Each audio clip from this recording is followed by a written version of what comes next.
부조와 선지자 제63장 다윗과 골리앗. 하나님께로부터 버림을 받은 사실을 깨닫게 되었을 때, 그리고 선지자가 그에게 전한 탄핵의 말에 위압을 느꼈을 때, 사울 왕의 마음은 큰 반역과 절망으로 가득 찼다. 교만한 왕이 머리를 수그리게 만든 것은 참된 회개가 아니었다. 사울은 그가 지은 죄가 얼마나 악한지에 대해 분명한 인식이 없었다. 그는 자기의 생애를 개혁하기는커녕 오히려 이스라엘의 왕위를 그에게서 빼앗고 그 후손에게 계승하지 못하게 한 것은 하나님의 불공평한 처사라고 생각하였다. 그는 항상 그의 집에 닥쳐올 멸망을 미리 염려하고 있었다. 그는 그가 원수와 교전할 때에 나타낸 용맹이 그의 불순종의 죄를 상쇄할 것이라고 느꼈다. 그는 겸손하게 하나님의 징계를 받아들이지 아니하였고, 오히려 그의 거만한 정신은 절망의 상태에 이르러 마침내 이성을 잃는 지경에 이르렀다. 그의 모사들은 사울에게 관하여 솜씨 있는 음악가의 도움을 구하게 하였으니, 이는 아름다운 악기에 달래는 곡조가 그의 혼란한 정신을 진정시키기를 바랬기 때문이었다. 하나님의 섭리로서 수금을 잘 타는 다윗이 왕의 앞에 불려갔다. 다윗의 고상하고 하늘의 영감을 받은 노래는 바라던 효과를 나타내어 짙은 구름처럼 사울의 마음을 덮었던 우울증은 사라져버렸다. 사울의 궁정에서 할 일이 없을 때에는 다윗은 들에 있는 그의 양떼에게로 돌아가서 마음과 태도의 단순함을 유지하기를 계속하였다. 다윗은 필요한 때에는 언제든지 부름을 받고 왕 앞에 나와 봉사했으며, 악신이 왕을 떠날 때까지 혼란한 군주의 마음을 진정시켰다. 그러나 사울이 다윗을 좋아하고 그의 음악에 대해 큰 기쁨을 나타냈음에도 불구하고 젊은 목자는 왕의 집에서 나와 그의 양을 먹이는 들과 산으로 가는 것을 더 편안하고 즐거운 일로 여겼다. 다윗은 하나님과 인간의 총애를 받으면서 장성하고 있었다. 그는 여호와의 방법대로 교육을 받았고, 이제 그의 마음은 전보다 더 하나님의 뜻을 충분히 행하기에 전념하였다. 그는 숙고할 새로운 주제들을 갖고 있었다. 그는 왕의 궁정에 있으면서 제왕의 책임이 무엇인지를 볼 수 있었다. 그는 사울의 영혼을 괴롭히는 유혹들을 발견하였고, 이스라엘의 처음 왕의 품성과 행동 속에 숨겨져 있는 것들을 꿰뚫어 볼 수 있었다. 그는 어두운 슬픔의 구름에 그늘진 왕의 영광을 보았고, 사울의 가족이 저희 사생활에 있어서 행복과는 거리가 먼 것을 알았다. 이 모든 일들이 이스라엘 백성을 다스릴 왕으로 기름 부음을 받은 그의 생각을 혼란시킨 것들이었다.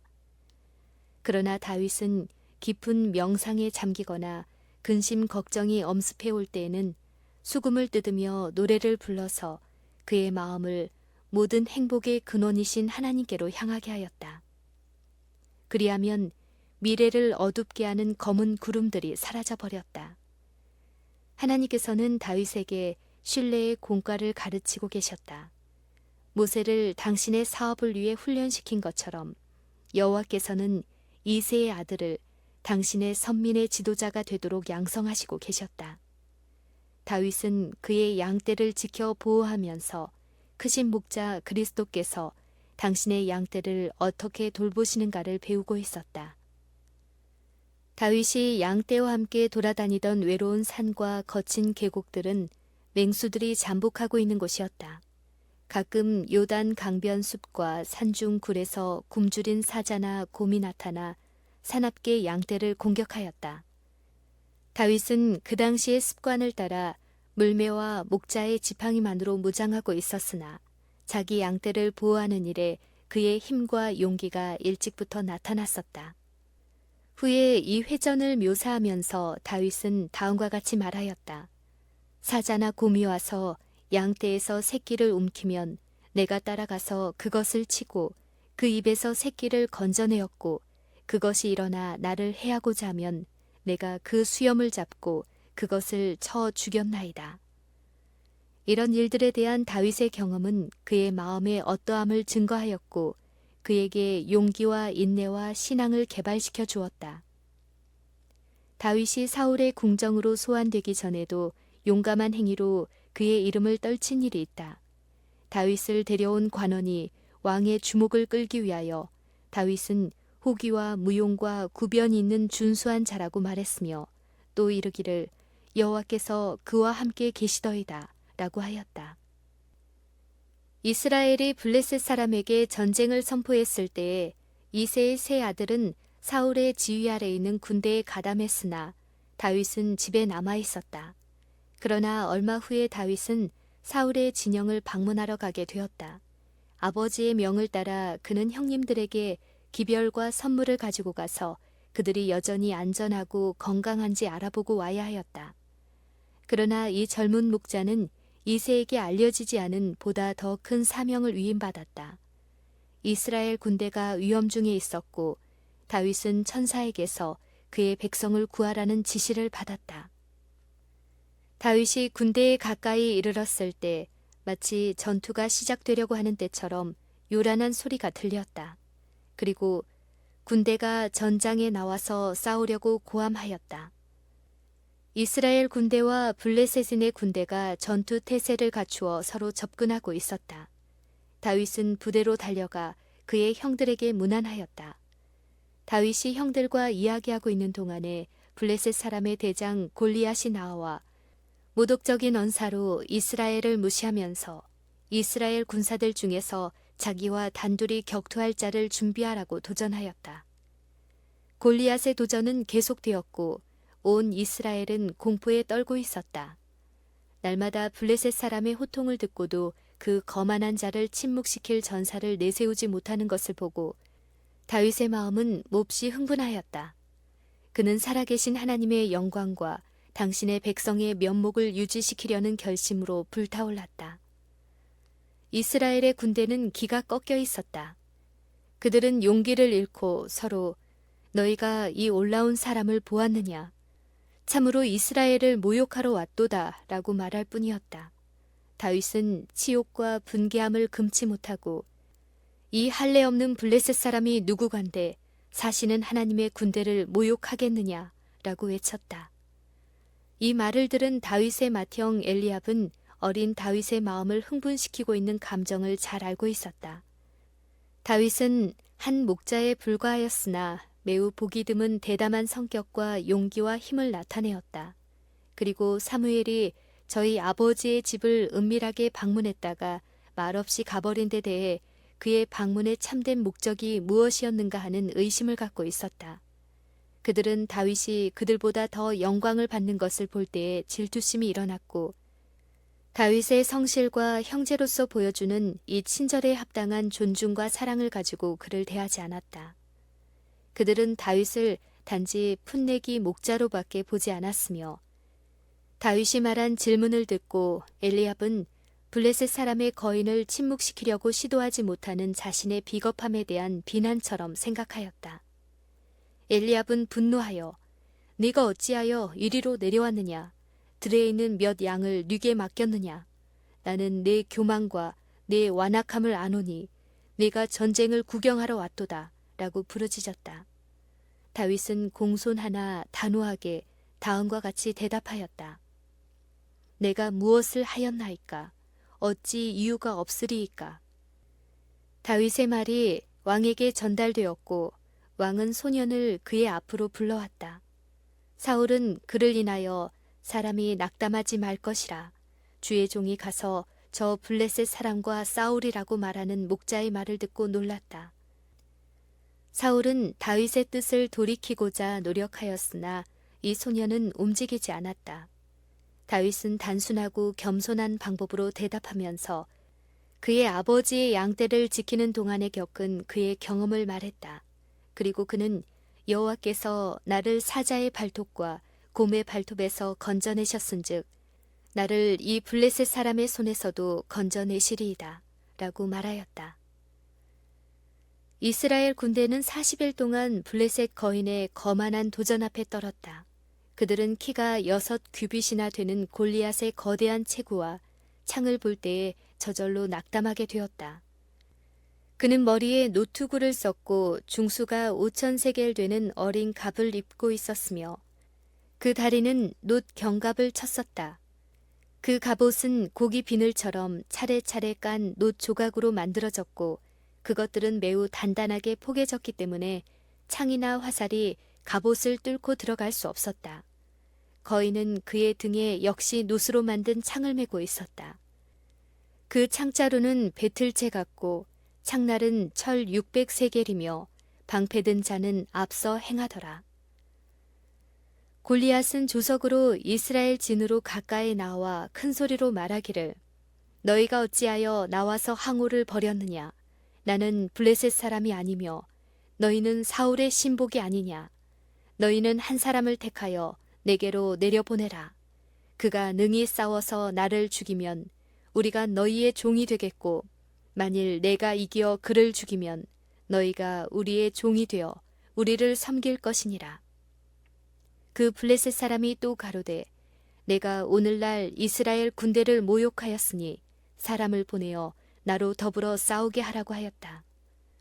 사울 왕은 다윗에게 골리앗의 도전을 받아들이도록 허락해 주기는 하였으나 다윗이 그의 용감한 일에 성공하리라고는 거의 기대하지 않았다. 왕의 갑옷을 소년에게 입히라는 명령이 내렸다. 무거운 노투구를 그의 머리 위에 씌우고 그 몸에는 어린 갑을 입히고 그 옆구리에는 왕의 검을 채웠다. 이와 같이 차려입은 다윗은 그의 사명을 띠고 출발했으나 얼마 가지 않아 다시 돌아오기 시작했다.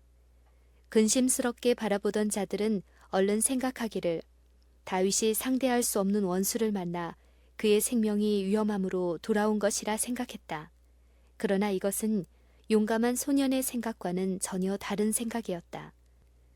다윗은 사울에게 돌아가서 무거운 갑옷을 벗어두고 가도록 허락해달라고 간청하면서 익숙치 못하니 이것을 입고 가지 못하겠나이다 라고 말했다.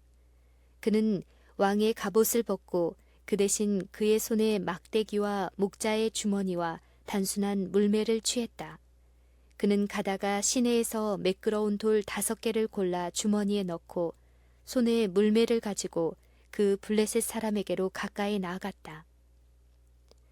거인은 이스라엘 전사 중 가장 힘센 자와 대결하리라고 예상하면서 담대히 앞으로 걸어 나왔다. 방패든 자가 그의 앞에 행하였다. 그를 저항할 수 있는 사람은 아무도 없는 것처럼 보였다. 골리앗이 다윗에게 가까이 나왔을 때 그는 어리기 때문에 소년이라 불러야 할 한 풋내기밖에 보지 못했다. 다윗의 얼굴은 건강으로 불그스레했고 갑옷을 입지 않은 그의 튼튼한 체격은 유리해 보였다. 그러나 이 젊은이의 체격과 블레셋 사람의 거대한 체구는 현저한 대조를 이루었다. 골리앗은 놀람과 분노로 충만하였다. 그는 네가 나를 개로 여기고 막대기를 가지고 내게 나왔느냐 라고 부르짖었다. 그리고 그는 자기가 아는 모든 신들의 이름으로 다윗에게 가장 무서운 저주를 퍼부었다. 그는 조소하며 내게로 오라. 내가 내 고기를 공중의 새들과 들짐승에게 주리라고 부르짖었다. 다윗은 블레셋 사람의 전사 앞에서 움츠러들지 않았다. 그는 앞으로 걸어나가며 그의 원수에게 다음과 같이 말했다. 너는 칼과 창과 단창으로 내게 오거니와 나는 만군의 여호와의 이름 곧 네가 모욕하는 이스라엘 군대의 하나님의 이름으로 내게 가노라. 오늘 여호와께서 너를 내 손에 붙이시리니 내가 너를 쳐서 내 머리를 베고 블레셋 군대의 시체로 오늘날 공중의 새와 땅의 짐승에게 주어 온 땅으로 이스라엘의 하나님이 계신 줄 알게 하겠고 또 여호와의 구원하심이 칼과 창에 있지 아니함을 이 무리로 알게 하리라. 전쟁은 여호와께 속한 것인즉 그가 너희를 우리 손에 붙이시리라. 다윗의 음성에는 두려워하는 기색이 전혀 없었다. 그의 아름다운 얼굴에는 승리의 기쁨이 있었다. 맑고 음악 소리 같은 이 말은 사방에 울려 퍼져서 전쟁을 위하여 정렬하고 있는 무수한 무리들의 귀에 명확하게 들렸다. 골리앗의 분노는 머리 끝까지 치밀었다. 골리앗은 화가 왈칵 나서 그의 이마를 보호하고 있던 투구를 뒤로 밀어제치고 그의 적수에게 보복하려고 앞으로 달려나왔다. 이새의 아들은 원수를 대항할 준비를 하고 있었다. 블레셋 사람이 일어나 다윗에게로 마주 가까이 올 때 다윗이 블레셋 사람에게로 마주 그 항우를 향하여 빨리 달리며 손을 주머니에 넣어 돌을 취하여 물매로 던져 블레셋 사람의 이마를 치매 돌이 그 이마에 박히니 땅에 엎드러지니라. 두 군대의 대열은 놀라움에 휩쓸렸다. 그들은 다윗이 죽임을 당하리라고 확신하고 있었으나 돌이 공간을 윙하고 목표를 향하여 굳게 날아갈 때 강대한 전사가 마치 돌연히 소경이 된 것처럼 전전긍긍하면서 양손을 앞으로 내미는 것을 보았다. 거인은 비틀거리다가 잘린 참나무처럼 땅에 엎드러졌다. 다윗은 일순간도 지체하지 않고 엎드러진 블레셋 사람에게로 달려가 양손으로 골리앗의 무거운 칼을 잡았다. 몇 분 전만 해도 그 거인은 이 칼로 소년의 머리를 자르고 그 시체를 공중의 새들에게 줄 것이라고 장담했었다.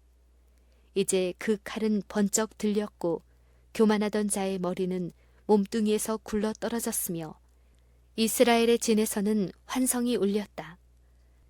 블레셋 사람들은 공포에 사로잡혔고 계속하여 일어난 혼란은 갑자기 후퇴하는 결과를 가져왔다. 히브리인들이 도망하는 원수들의 뒤를 추격할 때 개가를 부르는 히브리인들의 함성은 산봉우리들을 따라 메아리쳤다.